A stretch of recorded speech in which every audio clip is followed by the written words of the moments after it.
राइस्टार की बाइक के ब्रेक काम नहीं कर रहे थे। अचानक एक बड़ा हादसा होते होते वह बच गया और उसकी बाइक एक गांव में घुस गई। गांव के बीच में एक सूखी लकड़ी वाले पेड़ से जोरदार टक्कर हो गई। धीरे धीरे सांझ ढलने लगी।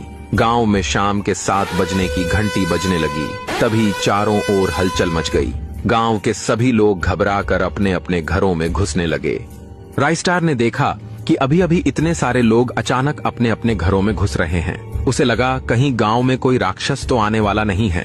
तभी एक आदमी दौड़ता हुआ राइस्टार के पास आया और घबराई हुई आवाज में बोला, भाई जल्दी चलो, अगर जिंदा बचना चाहते हो तो मेरे साथ आओ। यह कहकर वह आदमी भागते हुए एक घर के अंदर घुस गया। राइस्टार पीछे पीछे जाकर घर के अंदर घुसा और बोला, मैं आज पता करके ही रहूंगा कि आप लोगों के गांव में कैसी आत्मा रहती है।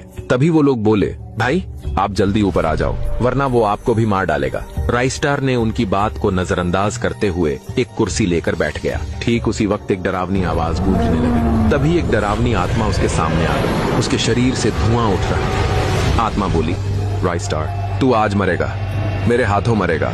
तू ही था जिसने मुझे मारा था ना। ये कहते हुए वो आत्मा गायब हो गई। राइस्टार बाहर जाकर देखता है तो सूखी हुई पेड़ के साथ साथ आत्मा भी गायब हो चुकी थी। फिर आसमान में जोर जोर से बिजली कड़कने लगी। कुछ दिन बाद एक पूर्णिमा की रात की बात है। राइस्टार गांव के एक बुजुर्ग के पास बैठकर उस गांव में भटकती हुई आत्मा के बारे में सुनता है। बुजुर्ग तब बोलने लगे, आज से लगभग 25 साल पहले की बात है। गांव के चौराहे पर एक दुकान हुआ करती थी। उस दुकानदार की एक अजीब आदत थी। वह हमेशा हरे रंग का जोकर जैसा कपड़ा पहनकर अपनी दुकान चलाता था। लोग उसे देखकर मुस्कुरा देते थे। एक अंधेरी और डरावनी रात की बात है। दुकानदार रोज की तरह दुकान बंद करने ही वाला था कि तभी अचानक एक अजनबी आदमी वहां आ पहुंचा। उसने अपना चेहरा ढक रखा था और अजीब सा कपड़ा पहन रखा था। वह बिना कुछ बोले सीधा दुकान के अंदर आ गया।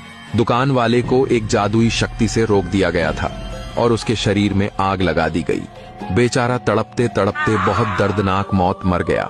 वही आत्मा आज भी गांव में जोकर जैसा धुआं निकलता हुआ कपड़ा पहनकर घूमती रहती है। अब तक उसकी आत्मा को मुक्ति नहीं मिली। दोस्तों, हमारा राइस्टार उस आत्मा को मुक्ति दिलाने में कामयाब होगा? पार्ट 2 देखने के लिए कमेंट में यस लिख दो।